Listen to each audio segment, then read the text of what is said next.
Bien-aimés frères et sœurs, mon église Shekinah Tabernacle, je vous salue dans le nom du Seigneur Jésus-Christ en ce jour 17 juin 2020. À cause de la grâce que Dieu nous a accordée pour que nous puissions arriver jusqu'à ce jour.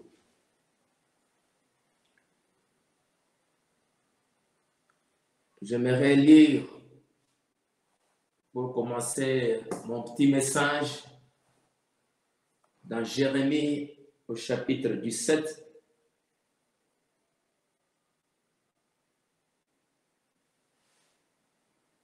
Au verset 12, « Il est un trône de gloire élevé dès le commencement.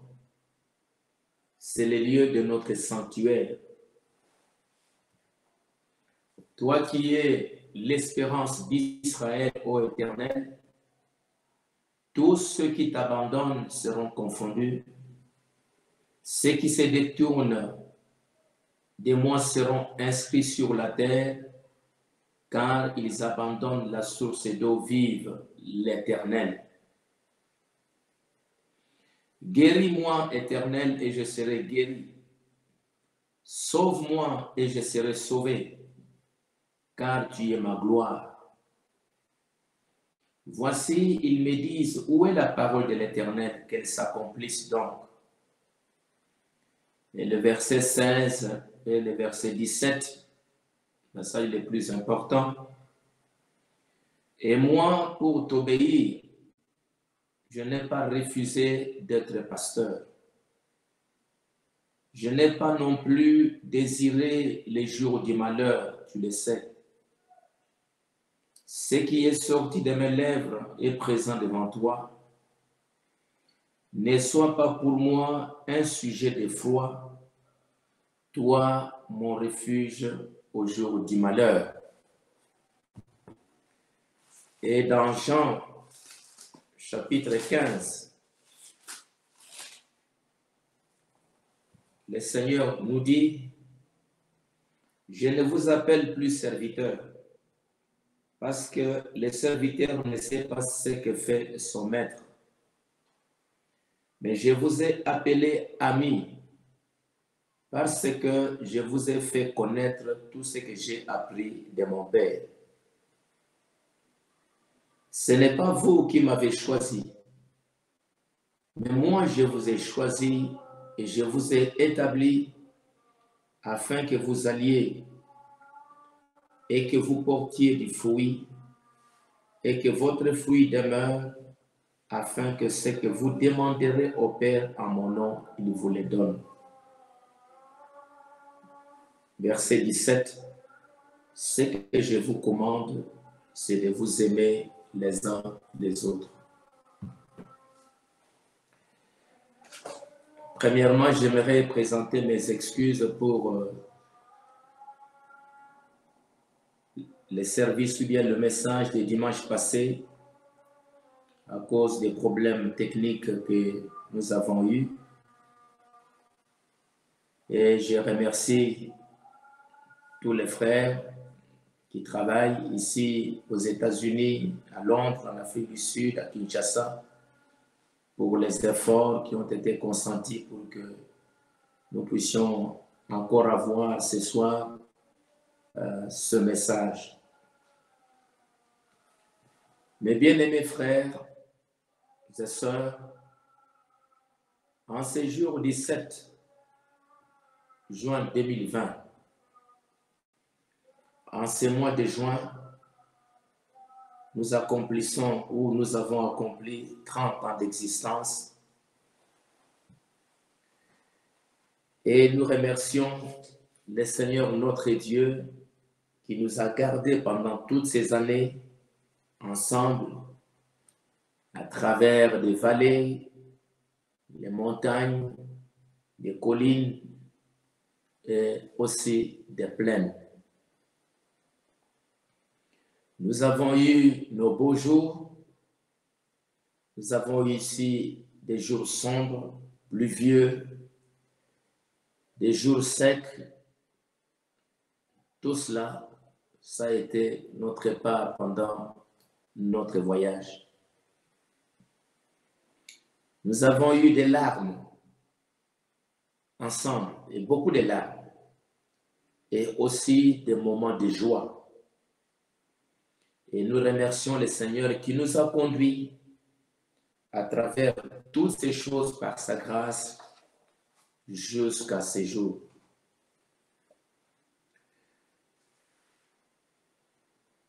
Nous avons commencé notre marche au mois de juin, le 3 juin 1990 ou 90, au 6e mois et le 3e jour. Je me suis rappelé, pendant que j'ai pensé ces chiffres ou bien cette date, le 3 juin, il y avait une fois quand j'ai fait le voyage pour les États-Unis en 1985, j'étais en train de travailler à Air Zahir où j'étais mécanicien d'avion. J'avais demandé un congé et je suis allé aux États-Unis. Et j'avais dépassé un peu le temps. Et puis après, vu que j'étais jusqu'au mois de février, je crois, au Canada ou aux États-Unis, je crois que c'était aux États-Unis, après avoir visité la montagne du soleil couchant, et tous les Branham Tabernacle. Comme j'étais en retard, j'avais envoyé une lettre à la compagnie. C'était une lettre pour demander des excuses afin qu'ils comprennent que je serai un peu en retard, je reviendrai en retard et que je reviendrai, j'arriverai à Kinshasa le 6 mars 1986.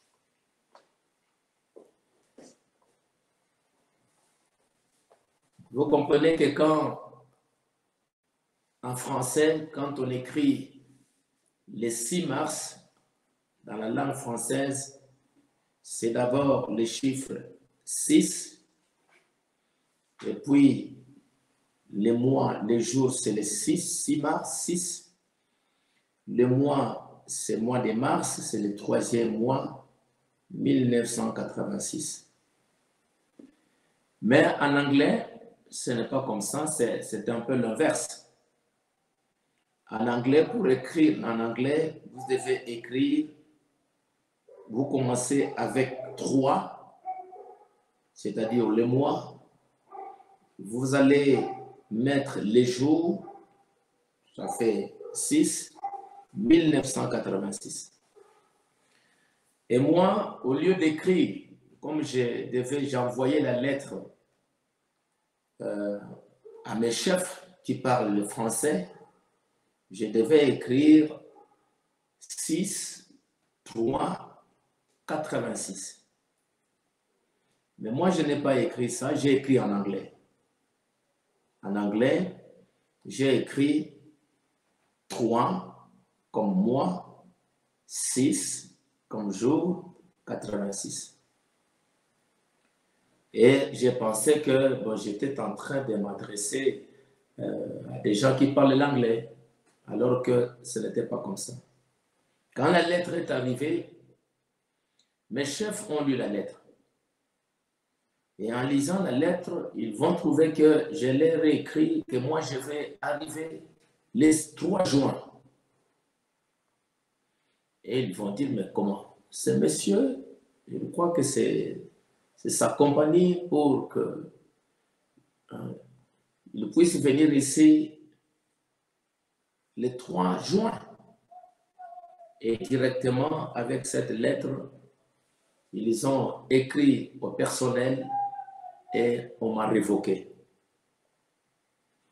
Et je ne le savais pas, quand je suis venu le 6 mars, comme c'était réellement la chose, j'arrive le 6 mars, et puis après, je crois, le lendemain, j'arrive au travail, on me dit, mais monsieur, toi, tu es révoqué parce que tu as eu un congé d'un mois, on pouvait encore accepter quelques jours encore, mais tu as écrit la lettre que tu vas venir le 3 juin.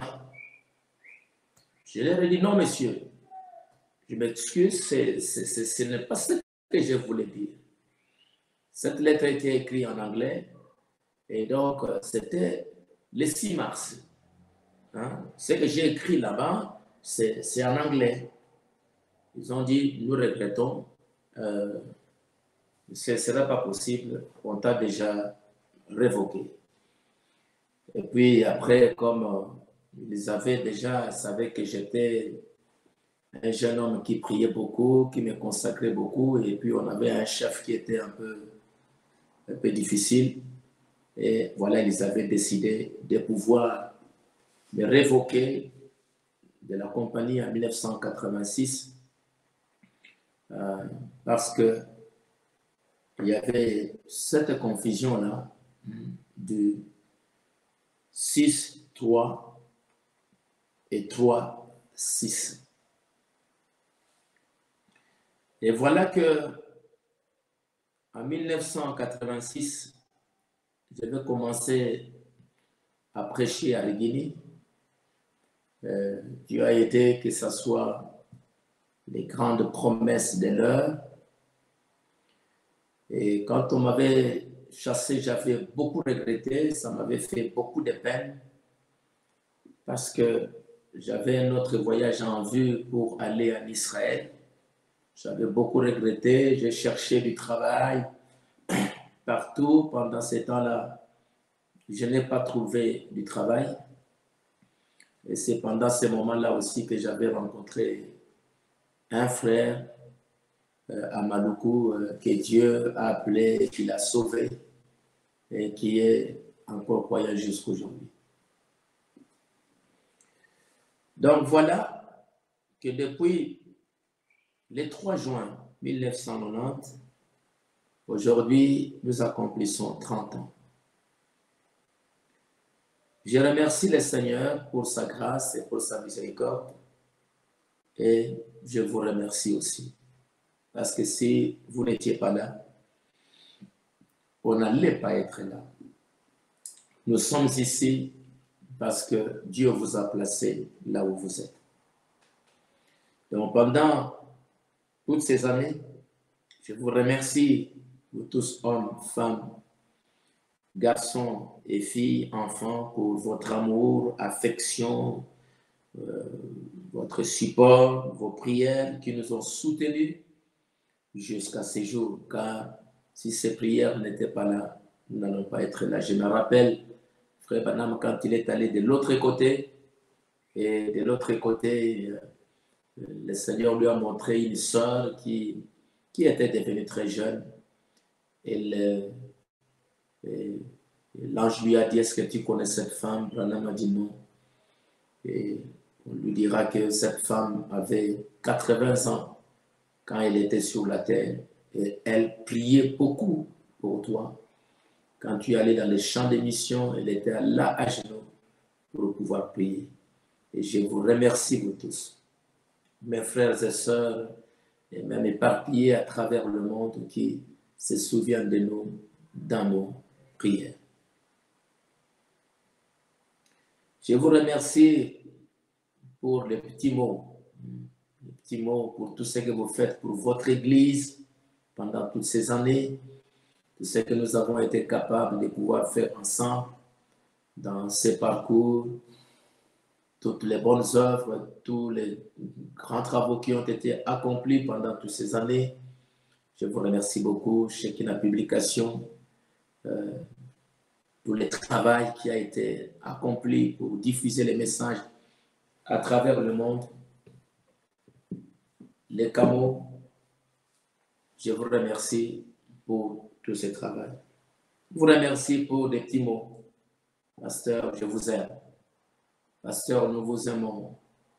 Pasteur, nous prions pour vous. Love you. Tout ça, ce ne sont pas des vaines paroles. Ce sont des choses qui nous vont directement au cœur et je vous remercie pour cela.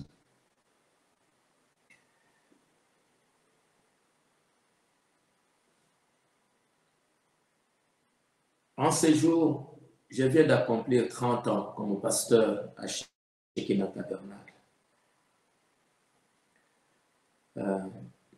C'est réellement la grâce de Dieu. Le chemin a été très long et parfois très difficile. Très difficile. Il y a eu des moments de joie, des moments de beaucoup de larmes.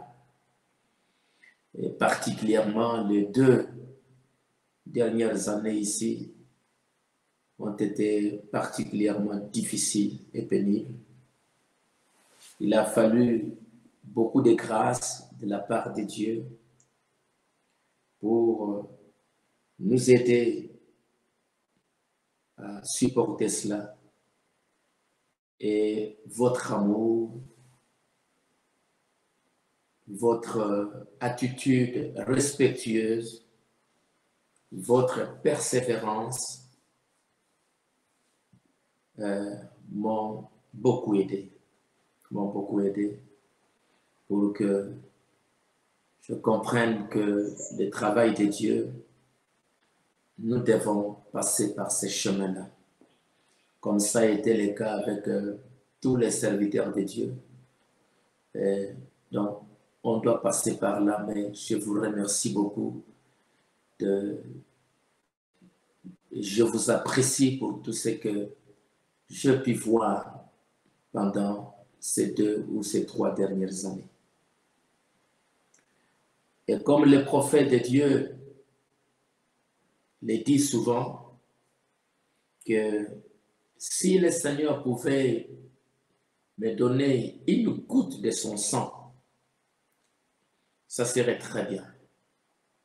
Mais il ne m'a pas donné une goutte du sang parce que je peux faire tomber et ça peut pas garder ça à la main. Mais Dieu m'a donné les produits de son rachat. Ce que le sang a racheté, son peuple, ses enfants, son épouse, c'est ce qu'il m'a donné pour prendre soin. Même s'il m'a donné son sang pour garder, je ne saurais pas. Mais il m'a donné les produits de son sang, son peuple. Vous êtes les produits du rachat, de ses souffrances, de sa venue ici sur terre. Et comme Paul le dit dans 1 Corinthiens au chapitre 6, au verset 19, « Ne savez-vous pas que votre corps est le temple du Saint-Esprit qui est en vous, que vous avez reçu de Dieu et que vous ne vous appartenez point à vous-même. » Et pourquoi vous ne vous appartenez point plus à vous-même? Car vous avez été rachetés à un grand prix. Glorifiez donc Dieu dans votre corps et dans votre esprit qui appartiennent à Dieu. Il dit, vous avez été rachetés à un grand prix. Et dans 1 Corinthiens au chapitre 7, verset 23, Paul dit encore, vous avez été rachetés à un grand prix, ne devenez pas esclaves des hommes. Les prix, ce matin, j'étais en train Quand je me suis réveillé, le Seigneur m'a conduit à lire Matthieu 26, Matthieu 27 et Matthieu 28. Je ne savais pas que ce chapitre était si frappant. J'ai lu et je pouvais voir comment notre Seigneur est passé par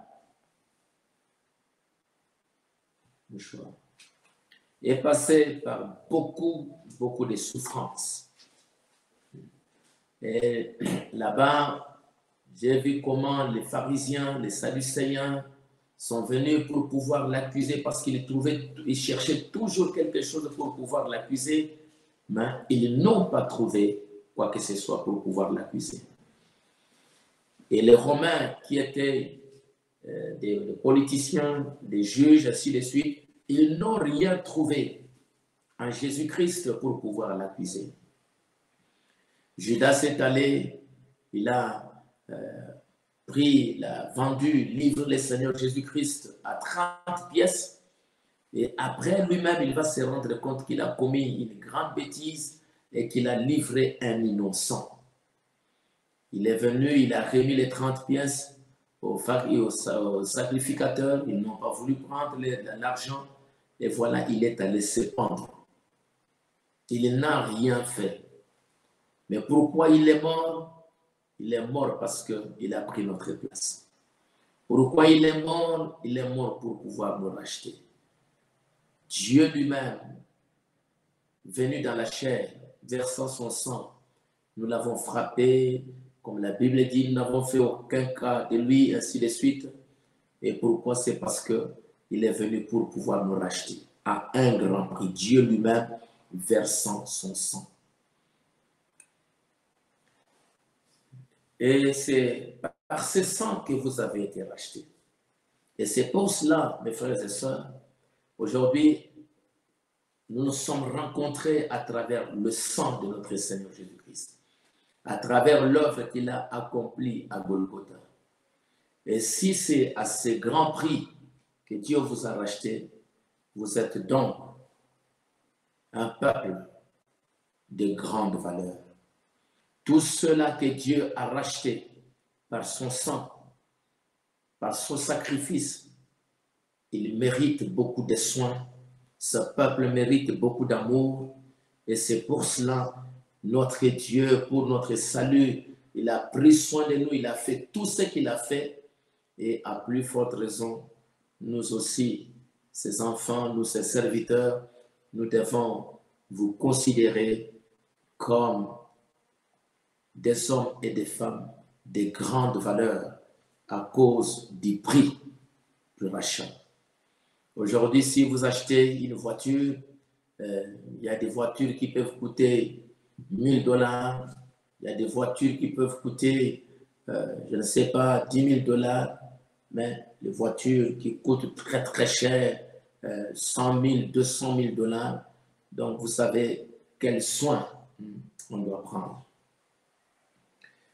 C'est pour cela que malgré les faiblesses, malgré les manquements, comme en ont eu tous les hommes sur cette terre, depuis Adam jusqu'à nos jours, malgré les faiblesses, les manquements, les hauts et les bas, je remercie le Seigneur, vous êtes le peuple de Dieu. Parce que le sang qui vous a racheté, c'est le sang de Dieu et vous êtes d'un grand prix devant Dieu. Et le Seigneur a voulu me confier cette grande responsabilité de pouvoir prendre soin de son peuple. Ce que lui devrait faire s'il allait être ici sur terre, il nous confie cette responsabilité pour que nous puissions le faire à sa place. Lui en nous et nous avec nos mains, avec nos cœurs, avec tout ce que nous avons, nous puissions prendre soin de vous. Et comme Paul pouvait le dire, comme une mère prend soin de ses enfants, Paul dit, c'est ce que nous avons voulu aussi faire envers vous. Vous méritez nos soins, vous méritez notre amour, vous méritez tout ce qu'il y a de sacrifices à faire pour cela. Merci beaucoup pour toutes ces années que nous avons dû passer ensemble. Aujourd'hui, alors que nous accomplissons ces 30 ans, et cela arrive à une période tout à fait particulière. Vous pouvez vous rappeler, en 1990, 1989, 1990, ont été des années tout à fait particulières dans le monde. Il y a eu des très, très grands événements qui ont secoué le monde dans les années 1989-1990. Et aujourd'hui, 30 ans plus tard, nous arrivons à un croisement de chemins avec toutes sortes de choses qui sont en train de s'accomplir.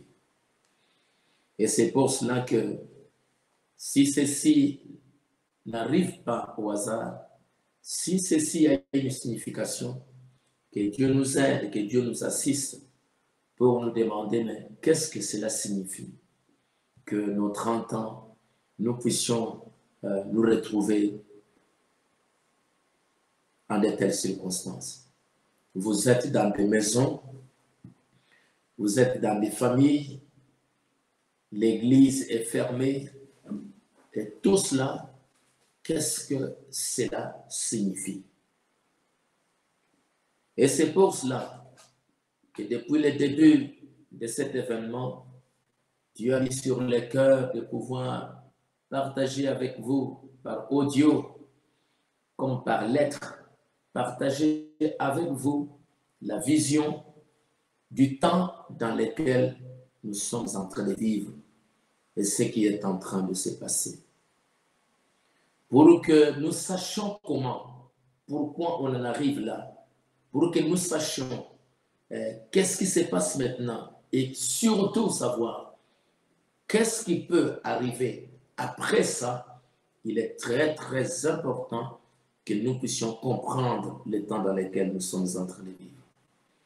Le prophète a prêché un message, reconnaître les jours et son message. Il a montré que chaque fois, quand les gens ont manqué Dieu, c'est au moment où ils n'ont pas reconnu l'heure et ils n'ont pas reconnu le message qui a été envoyé. Donc, par mes lettres, je n'ai cessé de vous réveiller, de vous exhorter pour que vous sachiez les temps dans lesquels on est en train de vivre. Des temps très, très dangereux. Des temps très subtils. Et pire encore, les jours qui viennent vont être plus difficiles à vivre. Et par la grâce de Dieu, les jours qui viennent, vous aurez encore quelques lettres que je vous demande vraiment de lire, que je vous demande vraiment de pouvoir méditer. Je vous demande vraiment de prendre du temps pour pouvoir examiner cela.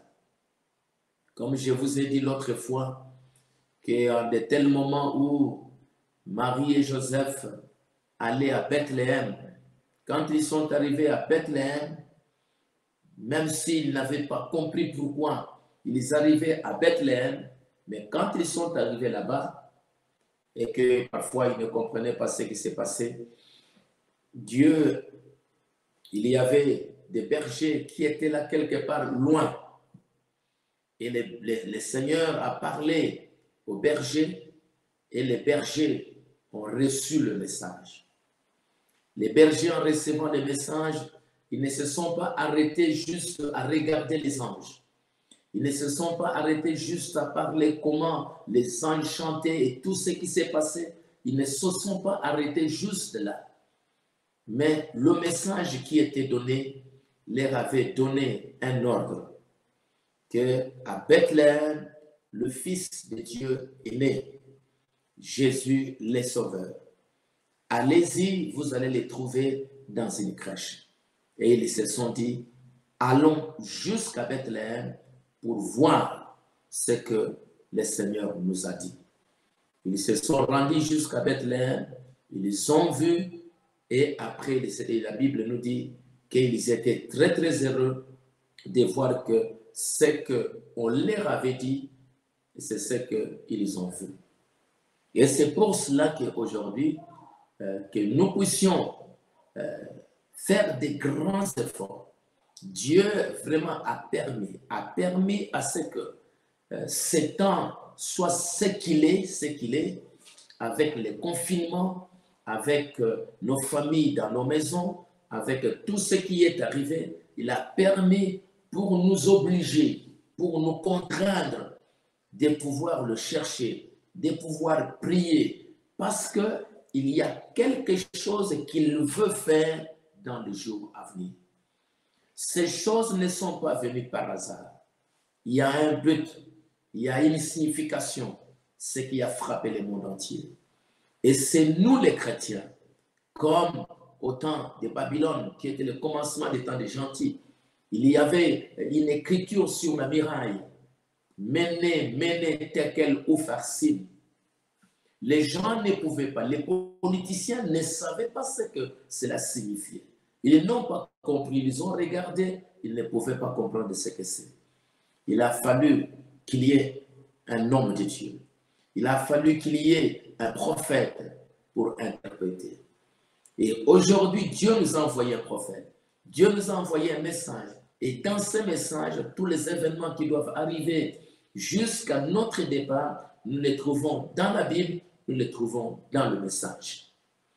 Et c'est pour cela qu'aujourd'hui, si le monde voit ce qui se passe et ils ne comprennent pas, nous, le peuple de Dieu, nous, les enfants de Dieu, ceux qui étaient avec Daniel, Shadrach, Meshach et Abednego, ils ont compris ce que c'est. Et Daniel est venu, il a expliqué pour montrer que c'était la fin.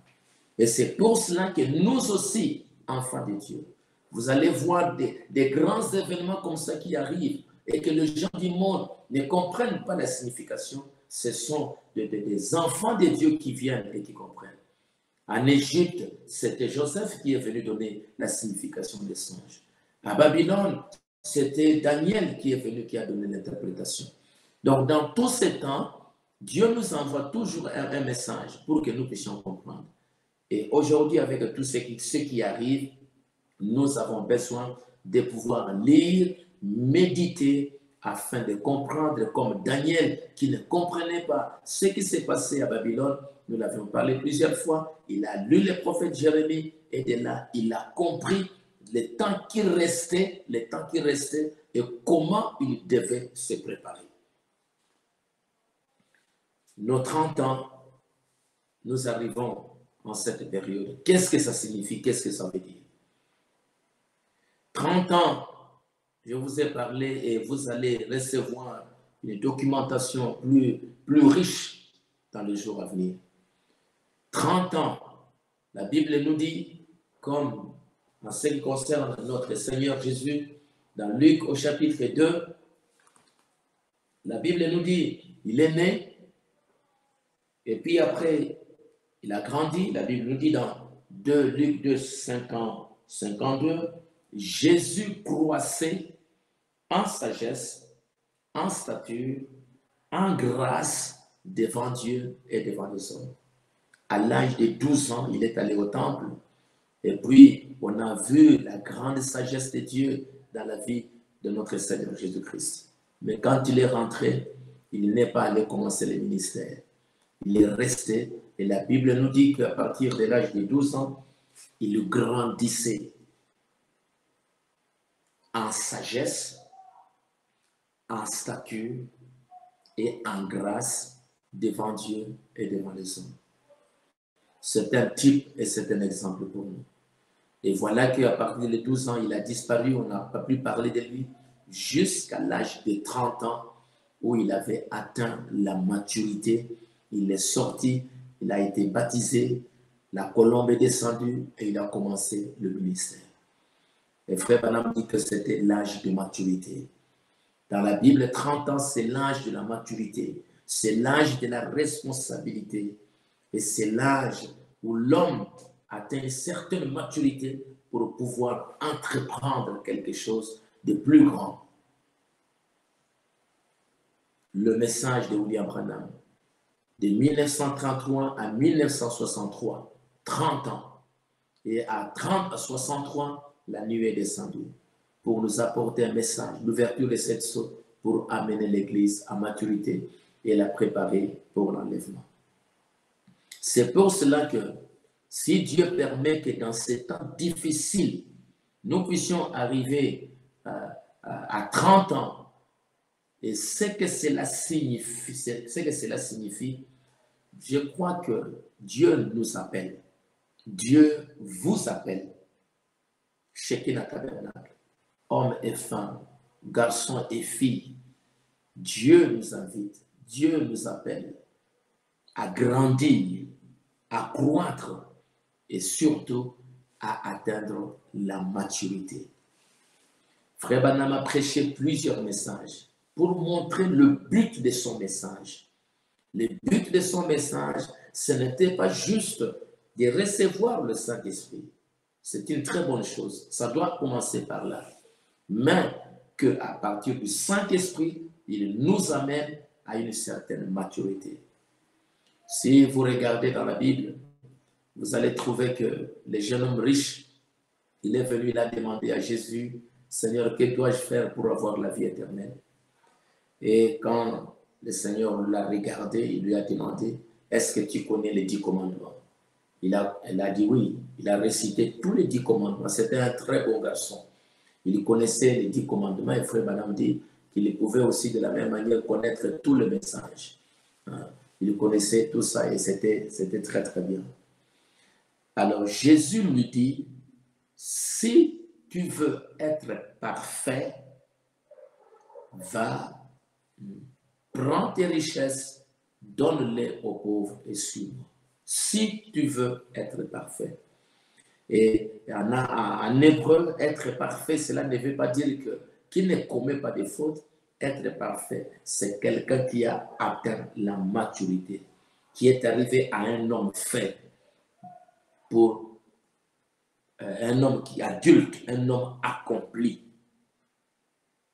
Mais il a refusé. Il connaissait bien les 10 commandements. Il pouvait réciter les 10 commandements. Mais quand il devait faire ce que Jésus lui a demandé pour pouvoir atteindre la maturité, il a refusé. Et le voilà, il s'en est allé. Frère Branham a prêché ça plusieurs fois pour montrer que c'était le moment pour lui de pouvoir prendre une décision. Il devait prendre une décision sur ce qu'il allait devenir plus tard. Mais il a refusé parce qu'on lui a demandé d'arriver à la perfection. Et dans la Bible, dans Hébreu, Paul nous dit, dans le chapitre 6, il nous dit, c'est pourquoi laissant les éléments de la parole de Christ, tendons à ce qui est parfait. Ce qui est parfait. Et Paul nous dit dans 1 Corinthiens au chapitre 13, au verset 9, car nous connaissons en partie, nous prophétisons en partie, mais quand ce qui est parfait sera venu, ce qui est partiel disparaîtra. Quand le parfait viendra, ce qui est partiel disparaîtra. Lorsque j'étais enfant, j'ai parlé comme un enfant, j'ai pensé comme un enfant, j'ai raisonné comme un enfant. Lorsque je suis devenu homme, en d'autres termes parfait, j'ai fait disparaître ce qui était de l'enfant. Et le prophète de Dieu nous montre que ce qui est parfait, c'est le message de l'heure. C'est ce message qui est venu, la dernière chose que Dieu nous a donnée pour amener l'Église à maturité, amener l'Église à l'adoption, amener l'Église à la responsabilité. Et ça, c'est le type des enfants d'Israël qui ont quitté l'Égypte, qui se sont retrouvés dans les déserts où ils ne font que tâtonner, vagabonder et ainsi de suite. Et à la fin, ils devaient arriver dans le pays, à Canaan, où chacun devrait prendre sa position dans le pays. Judas, Siméon, Zabulon, chacun devait être positionné dans le pays. Et pour être positionné dans le pays, il fallait d'abord qu'il commence par la circoncision que Dieu a ordonnée à Josué pour faire à tout le peuple. La maturité, la responsabilité, posséder maintenant son héritage. Et vous savez, Frère Branham dit que chaque maman, quand elle a couché son enfant, les noms qu'elle donnait à l'enfant à sa naissance, ces noms-là plaçaient l'enfant dans sa position dans le pays. Même si ces enfants sont nés ailleurs, mais le nom avait une signification pour leur placement dans le pays des Canaan. En 1990, vous avez eu les noms de Shekinah, tabernacle. Ces noms, peut-être ce n'est pas, on peut penser que c'est un nom qui est venu comme ça, mais ces noms, si nous sommes sérieux avec Dieu, ces noms peuvent avoir une signification pour notre placement. Ces noms à sa place. Shekinah, ce nom n'a pas sa place dans les parvis extérieurs. Ce nom n'a pas sa place dans le lieu saint. Ce nom a sa place dans le lieu très saint, la troisième partie du temple. C'est là où les noms, c'est là où Shekinah amène l'individu, dans les lieux très saints, dans la troisième partie du temple. Et cette troisième partie du temple, ce n'était pas l'endroit où n'importe qui allait pour entrer. Cette troisième place, c'était l'endroit des hommes qui ont été appelés par Dieu, qui devraient s'habiller d'une certaine manière et recevoir l'onction, et ainsi de suite. C'était les souverains sacrificateurs. Et quand Jésus est mort, ces voiles du temple s'est déchiré. Et les prophètes nous disent, et Paul nous dit, que comme ces voiles est déchiré, ce n'est plus simplement les privilèges d'une seule personne. Et que nous tous, les sacrificateurs, qui étaient dans le lieu saint, peuvent maintenant entrer dans le lieu très saint. Nous tous les sacrificateurs. Et notez que le sacrificateur prenait leur fonction à l'âge de 30 ans. C'est pour cela que ce moment qui est arrivé pour que nous puissions être dans nos maisons, nous puissions nous consacrer, nous puissions prier, ça a une signification très particulière que nous avons besoin de comprendre parce que ça va influencer véritablement notre avenir. C'est une contrainte. Le prophète de Dieu nous dit dans votre vie, est-elle digne de l'évangile? Il nous dit que dans Luc, avec la parabole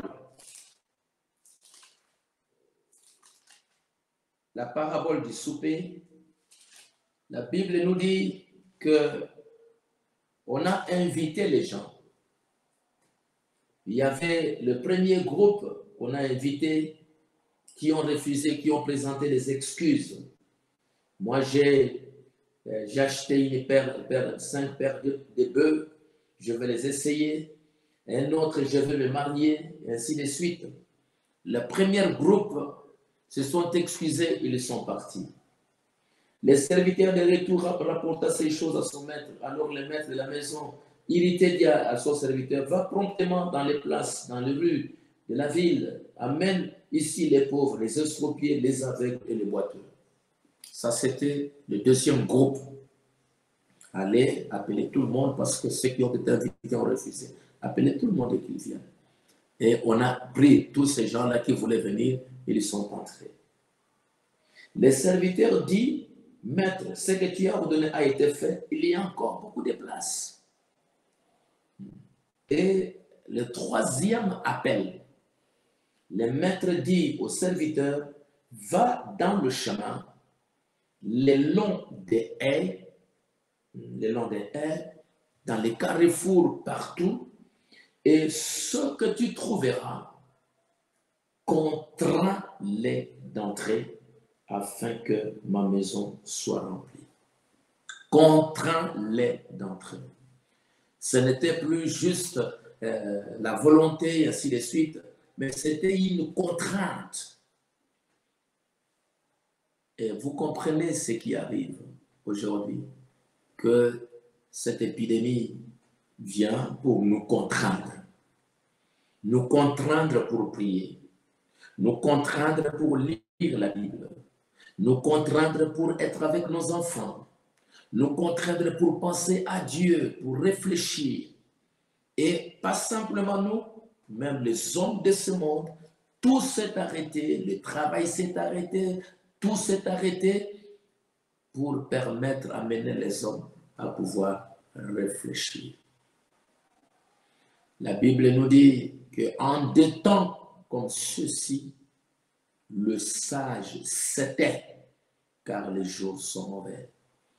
Quelqu'un s'était pour laisser place à l'esprit, à la pensée de pouvoir réfléchir.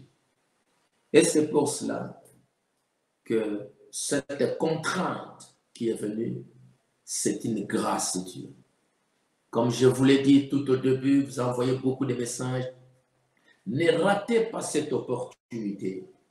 Ne laissez pas passer cette opportunité.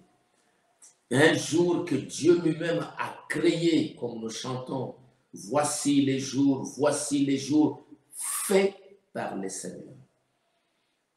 Aujourd'hui, nous sommes dans nos maisons. Ce n'est pas le pasteur qui a ordonné que nous puissions rester dans nos maisons.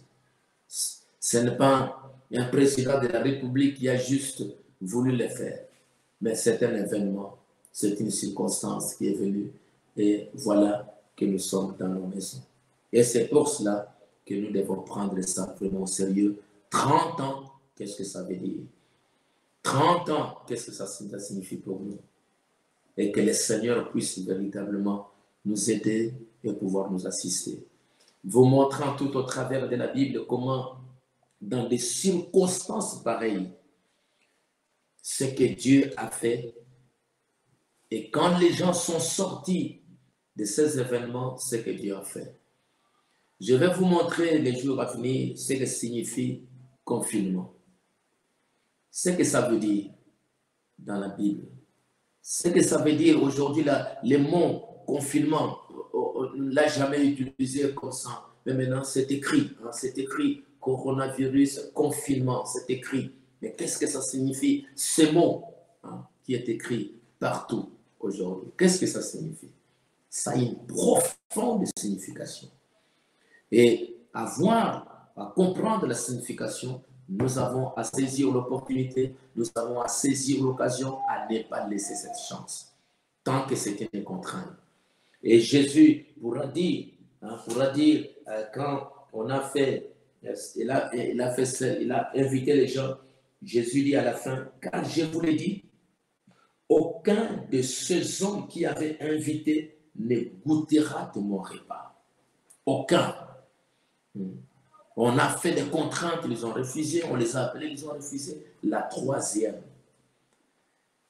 30 ans qui nous fait entrer dans la 3e décennie, c'est que nous avons beaucoup de leçons à apprendre et que Dieu puisse nous aider. Le Seigneur Jésus a dit dans Jean au chapitre 16, verset 1, il a dit, je vous ai dit ces choses afin qu'elles ne soient pas pour vous une occasion de chute. Je vous ai dit ces choses afin que l'heure sera venue, vous vous souveniez que je vous les ai dites. Maintenant que le Seigneur nous amène en cette période, mais voici très loin de vous, ça fait de la peine avec tout ce qu'on doit prendre, les difficultés, les problèmes qui arrivent. Quand on est près, on supporte, mais quand on est loin, ça fait encore plus de peine. Mais je crois que le Seigneur, notre consolateur, il est avec vous, il est avec moi, il est avec nous tous, il est avec son peuple partout, il nous soutient et il nous garde. Je vous remercie encore une fois pour toutes ces années que nous avons passées ensemble. Et tout en vous demandant pardon pour toutes ces années que vous me connaissez, vous connaissez mes faiblesses et tout ce que j'ai pu faire qui n'a pas rencontré, n'a pas fait de la joie, qui vous a fait du mal. Je saisis cette occasion pour vous dire pardonnez-moi et que priez pour moi. Je ne sais pas ce que les jours qui viennent, ce que ça va me réserver, mais que Dieu puisse nous aider à être meilleurs pour les années qui viennent. Si je vous ai blessé d'une manière ou d'une autre, que tu me regardes à travers le sang du Seigneur Jésus-Christ et que tu me pardonnes. Et je termine en demandant à ce que, alors que nous terminons, nous arrivons donc à ces 30 ans et voyant ce que nous réserve le futur est empreint avec beaucoup de difficultés, beaucoup de problèmes.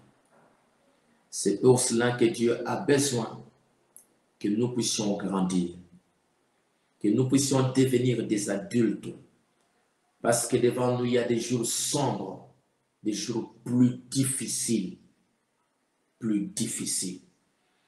Et pour affronter cela, Dieu a besoin d'avoir des adultes, des hommes qui ont grandi. Bien sûr que tout le monde ne grandira pas le même jour, mais que après tous ces 30 années, Dieu vient pour choisir, pour prendre des hommes qui ont atteint la maturité, à qui il peut confier des responsabilités pour le service divin, pour qu'ils travaillent dans la maison de Dieu.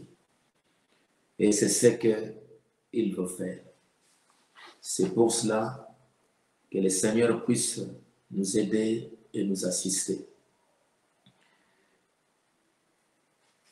Le Seigneur Jésus, après, à la fin du chapitre 21, quand il a terminé son ministère, il vient, il voit les disciples pour montrer qu'il prenait soin de ses enfants. Il leur a demandé, parce qu'ils étaient découragés avec tout ce qui venait d'arriver, ils étaient souffrants, ils étaient découragés, ils sont rentrés chez eux, ils sont même allés à la pêche, et en allant pêchant, ils n'ont rien trouvé. C'était un temps difficile. Mais Jésus-Christ est venu pour dire, est-ce que vous avez mangé? Ils ont dit non, nous n'avions pas mangé parce que nous avions pêché pendant toute la nuit, on n'a rien trouvé. Et le Seigneur Jésus qui prend soin de nous, Il leur a dit, bon, allez, prends votre filet et jetez-les là-bas. Ils ont dit, mais nous avons pêché toute la nuit, ça n'a pas marché. Il dit, faites ce que je vous ai demandé de faire. Et quand ils l'ont fait, ils ont eu beaucoup, beaucoup de poissons. Et avec ces poissons, ils ont pu avoir à manger. Je crois que le même Seigneur qui est passé par des temps difficiles et après,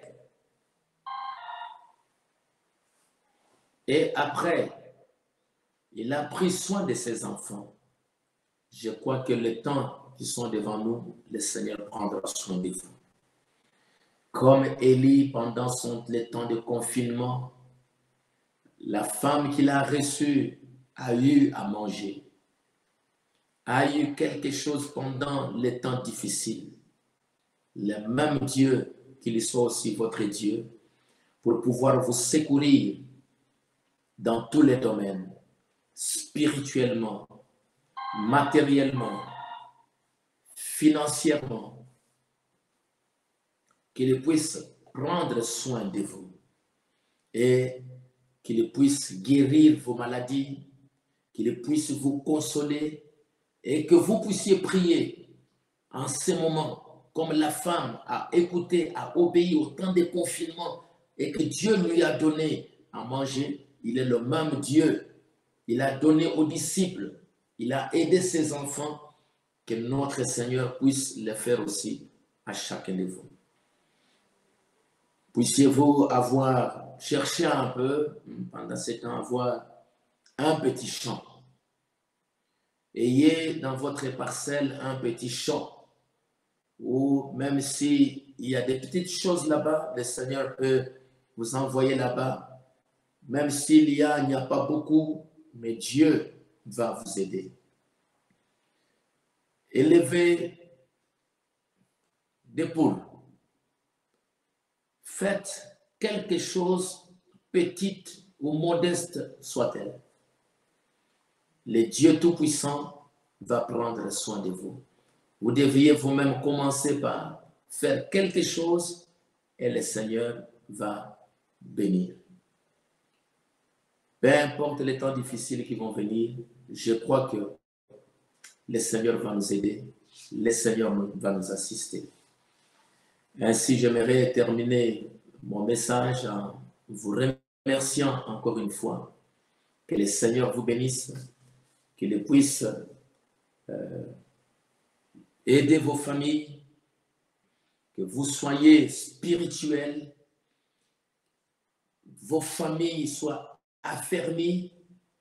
Et comme Frère Branham le dit dans une petite citation ici, et qu'il dit, ce dont nous avons besoin aujourd'hui, c'est un réveil à l'ancienne mode. Il dit, nettoyez la maison. Nettoyez la maison. Nettoyons nos cœurs. Purifions nos cœurs. Apprêtons tout. Soyons prêts en toutes choses. Frère Branham dit, commencez un réveil dans votre maison et ce réveil ira jusqu'à l'église. Nettoyons, arrangeons nos maisons. Dieu a permis que nous puissions retourner dans nos maisons. Laissez que nos maisons soient nettoyées, nos cœurs lavés, purifiés, nous pardonnant les uns les autres. Et quand nos cœurs, nos maisons sont purifiées et qu'il y a déjà un réveil dans nos maisons, alors là, quand un jour nous rentrons à l'église, vous amènerez le même réveil que vous avez dans vos maisons et dans vos cœurs, vous amènerez ça à l'église. Et ce sera une très très grande bénédiction parce que je crois que nous allons, après ces 30 ans, nous entrons dans une autre dimension des choses. Une dimension plus spirituelle, plus élevée, comme ça a été le cas avec Joseph, ça a été le cas avec Esther, ça a été le cas avec notre Seigneur, et pour l'Église aussi. Je pense, je crois que en cette année 2020, avec nos 30 années, nous entrons dans une autre dimension. Shekinah Tabernacle, que le Seigneur vous bénisse, qu'il vous garde et qu'il vous protège. Merci beaucoup. Shalom. Bye.